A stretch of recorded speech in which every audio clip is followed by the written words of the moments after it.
लकल हम्द या अल्लाह अस्सलातु वस्सलामु अलैका या रसूल अल्लाह अम्मा बाद। सिलसिला है नाज़रीन की तरफ से पूछे गए सवालों के जवाब पेश करने का।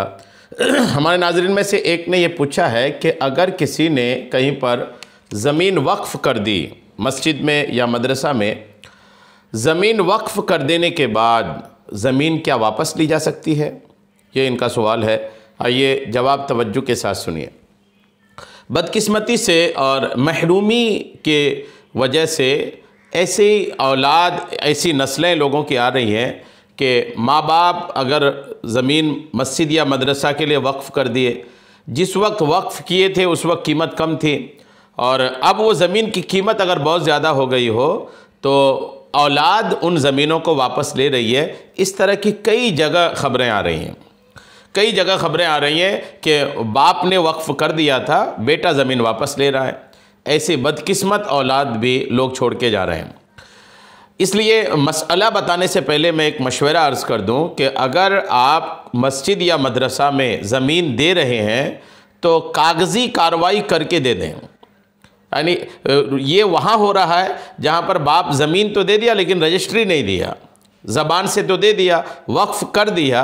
ज़बान से ही वक्फ़ करना वक्फ़ कहलाता है, तो ज़बानी तौर पर तो वक्फ़ कर दिया लेकिन वो बंदा कागज़ी कार्रवाई करके गवर्नमेंट के रूल के हिसाब से रजिस्ट्री की जो कार्रवाई है वो नहीं किया है, और जिसकी वजह से ज़मीन कागज़ में उन्हीं के नाम पर है, तो उनके बाद उनकी औलाद जो है उस नाम की बुनियाद पर वारिस होने के हिसाब से ज़मीन वापस ले लेती है। इसलिए अगर आप मस्जिद या मदरसा में ज़मीन वक्फ़ कर रहे हैं तो खुदा के वास्ते कागज़ में अपना नाम बरकरार ना रखें, बल्कि कागज़ में भी नाम ट्रांसफ़र करा करके मस्जिद के नाम पर रजिस्टर्ड कर दें ताकि बाद में वो ज़मीन कोई वापस भी ना ले सके। अब सवाल ये कि शरअन इस बात की कोई इजाज़त है कि आदमी ज़मीन वक्फ़ कर दे उसके बाद खुद ले ले या उनकी औलाद ले ले? क्या ऐसा हो सकता है? आइए जवाब तवज्जो के साथ सुनिए। वाज़ेह रहे कि वक्फ़ जब दुरुस्त और सही हो जाए, वक्फ़ अगर कर दे आदमी, तो मौकूफ़ा चीज़, मतलब जो चीज़ वक्फ़ किया वो क़यामत तक के लिए वक्फ़ करने वाले की मिल्कियत से निकल कर अल्लाह ताला की मिल्कियत में वो चीज़ चली जाती है। यानी जो भी ज़मीन जायदाद जो कुछ भी अगर बंदा वक्फ़ कर दिया अल्लाह के रास्ते में, मस्जिद में या मदरसा में, तो फिर आप ये समझें कि वो ज़मीन या वो चीज़ वक्फ़ करने वाले की मालिकाना हक़ से निकल करके अल्लाह ताला की मिल्कियत में चली जाती है। उसके बाद वक्फ़ की हुई ज़मीन की ख़रीदो फ़रोख्त वो आदमी नहीं कर सकता, हिबा यानी किसी को हिबा करना चाहे वो नहीं कर सकता, किसी और को मालिक बनाना चाहे वो भी नहीं कर सकता, या उसको वरासत में उनके बच्चे तकसीम करें ये भी जायज़ नहीं होता।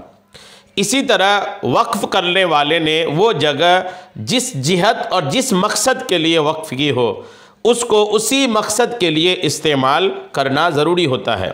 मसलन अगर कोई जगह बंदी करके मस्जिद के लिए या मस्जिद के मसालेह के लिए वक्फ़ की तो उसको दीगर मकासद के लिए इस्तेमाल करना जायज़ नहीं है, बल्कि वो जगह मस्जिद ही के लिए होगी।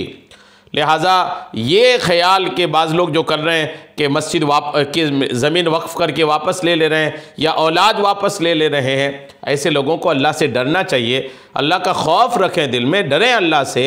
अगर अल्लाह नाराज़ हो गया इन बातों की वजह से, आप सोचें अब कहाँ के रह जाइएगा।